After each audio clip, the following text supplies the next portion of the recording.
Hi everyone. इस video में हम पढ़ेंगे न्यू चैप्टर के बारे में। इसका नाम है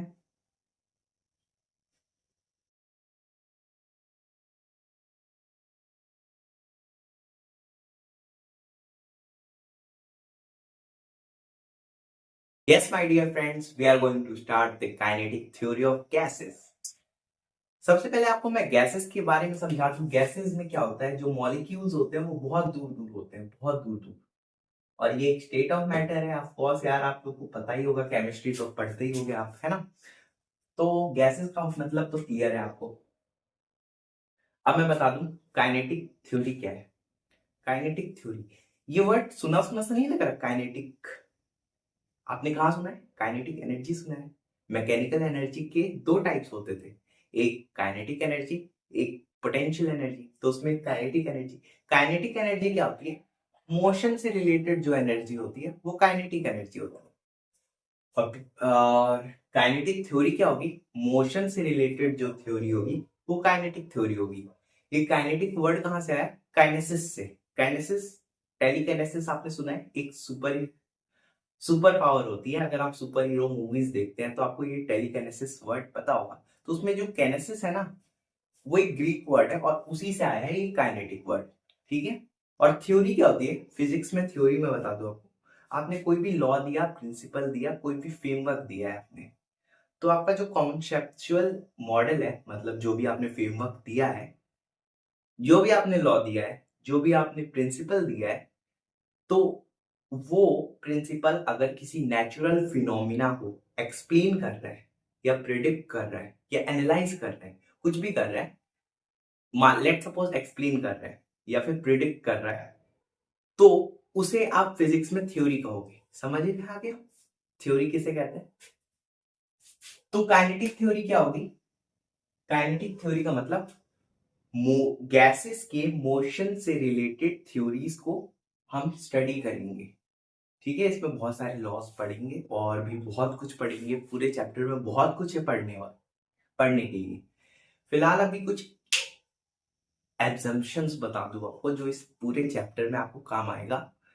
तो ये एक छोटा सा इंट्रोडक्शन वीडियो है, तो सोचा कि यही चीज इसमें कवर कर लूं। तो देखना, जो गैसेस होंगे ना वो लार्ज इन नंबर होंगे। लार्ज इन नंबर मतलब ऐसा नहीं है कि एक एक मॉलिक्यूल मिलेगा। गैसेस की एक मॉलिक्यूल आपको मिलेंगे नहीं, बहुत ज्यादा मिलेंगे, बहुत ज्यादा। और जो मॉलिक्यूल्स होंगे ना वो आइडेंटिकल होंगे। आइडेंटिकल का मतलब एक मॉलिक्यूल दूसरे मॉलिक्यूल के इक्वल रहेगा। आप डिफ्रेंशिएट नहीं कर पाओगे कि लेट सपोज एक मॉलिक्यूल इधर था, एक मॉलिक्यूल इधर था, थोड़ी देर बाद ये इधर गया, इधर, फिर आप बता नहीं पाओगे कौन सा मॉलिक्यूल पहले कहाँ था फिर बाद में कहाँ गया। समझ गए? आइडेंटिकल है, कोई डिफ्रेंशिएट नहीं कर पाओगे आप एक मॉलिक्यूल और दूसरे मॉलिक्यूल्स में। थर्ड थर्ड थर्ड बहुत छोटे होते हैं, बहुत छोटे होते हैं, इतने कि आप देख नहीं पाओगे। ऑफ कोर्स यार, देख कहां सकते हो आप उसको। स्पेरिकल होगा। अच्छा, एक क्वेश्चन आया, हम तो उसे देख ही नहीं सकते, फिर हम शेप कैसे बता रहे हैं यार कि गैसेस के मॉलिक्यूल है वो स्पेरिकल है? हमने माना हो, एक आइडियल कंडीशन लिया हुआ है, क्योंकि क्वेश्चन से यार करना रहता है तो हमने सिंपल उसको स्पेरिकल माना है। अर्थ भी तो प्रॉपर स्पेरिकल नहीं है, फिर भी हम उसे मान लेते हैं ना जब हमें अर्थ का वॉल्यूम चाहिए होता है। तो सेम एक आइडियल कंडीशन लिया हमने जिसमें हमने गैसेस के मॉलिक्यूल को स्पेरिकल मान लिया है। ओके, अब देखना, न्यूट्रल होते हैं ये लोग। न्यूट्रल का क्या मतलब है? इन पे कोई भी चार्ज नहीं रहेगा इस चैप्टर में फिलहाल। वो चार्ज ना होने का मतलब है ये किसी पे भी कोई भी फोर्स फोर्स तो एग्जर्ट करेंगे, लेकिन आप मॉलिक्यूल्स आपस में इंटरैक्ट नहीं करेंगे, कोई भी इंटर मॉलिक्यूलर फोर्स प्रेजेंट नहीं होगा। और ये इनमें ना ही फोर्स ऑफ अट्रैक्शन ना ही फोर्स ऑफ रिपल्शन होगा। इस पॉइंट से ये क्लियर है। और इलास्टिक होंगे। इलास्टिक, फिजिक्स में इलास्टिक का क्या मतलब है देखना, आप कोई भी चीज खींचोगे और वो वापस से अपनी शेप रिटेन कर ले, वापस से अपनी साइज रिटेन कर ले, तो उसे कहते हैं फिजिक्स में इलास्टिक। ठीक है। इसमें जैसे एक स्प्रिंग लो, स्प्रिंग को आप कंप्रेस करते हो वो वापस ओरिजिनल शेप में आ जाता है, उसको खींचते हो वो वापस अपने ओरिजिनल शेप में आ जाता है। तो स्प्रिंग की तरह स्प्रिंग को इलास्टिक बोलते हैं। सेम जो गैसेस के मॉलिक्यूल है वो भी इलास्टिक होते हैं, मतलब आफ्टर कॉलिजन ये अपने मोमेंटम और एनर्जी को वापस से रिटेन कर लेते हैं, लॉस नहीं होता बेसिकली। और ये समझना, ये कंटेनर है और इसमें कुछ मॉलिक्यूल्स हैं गैसेस के, तो ध्यान से देखना।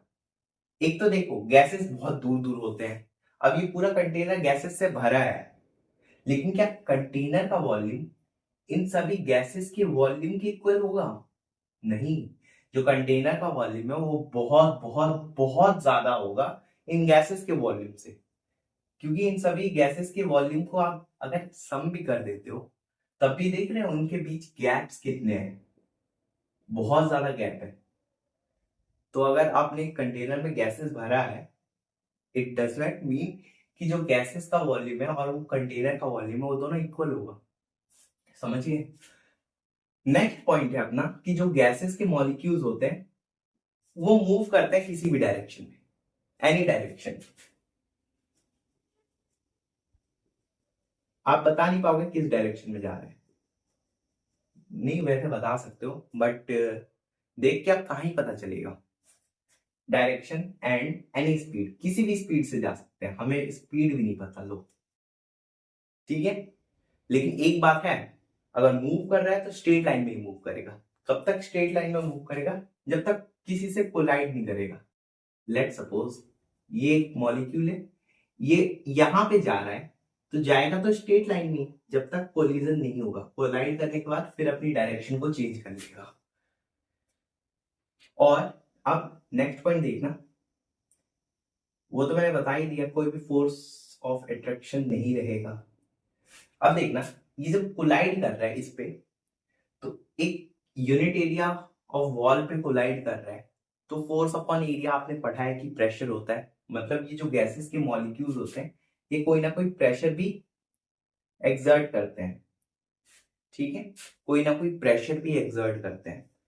आगे देखना, ये जो मॉलिक्यूल है, ये जो मॉलिक्यूल है ये जब कोलाइड कर रहे हैं तो ये बहुत ही छोटे टाइम पीरियड के लिए कोलाइड कांटेक्ट पे रहेगा, वॉल के कंटेनर के वॉल्स पे बहुत ही छोटे टाइम पीरियड के लिए रहेगा। तो इंस्टेंटेनियस टाइम पीरियड कहते हैं इसे, मतलब dt बहुत बहुत छोटा होगा, dt जो होगा वो अप्रोच करेगा जीरो पे, dt नहीं डेल्टा टी, तो ये dt बनेगा small time period, instantaneous time पे, इंस्टेंटेनियस टाइम, ठीक है। होप मैंने लगभग सब कुछ आपको बता दिया है, क्या क्या एग्जम्पशंस लेके हम चल रहे हैं। एक और पॉइंट देखना, पॉइंट ये है कि इस चैप्टर में हम गैसेस के ऊपर कोई भी ग्रेविटी का इफेक्ट देखेंगे नहीं। क्यों? क्या गैसेस पे ग्रेविटी का इफेक्ट नहीं लगता? लगता है। अगर ग्रेविटी का इफेक्ट नहीं लगता ना तो अपने अर्थ पे जितने भी गैसेस हैं वो सारे स्पेस में चली जाती। हाँ, तो क्या है कि ग्रेविटेशन फोर्स को हम नेग्लेक्ट करेंगे इस चैप्टर में, क्योंकि देखो ये जो ग्रेविटी है ना ये एक मैक्रोस्कोपिक लेवल पे लगता है, मैक्रोस्कोपिक लेवल पे। अभी हम माइक्रोस्कोपिक लेवल पे स्टडी कर रहे हैं गैसेस के ऊपर, मॉलिक्यूल्स के ऊपर, बहुत ही छोटे लेवल पे।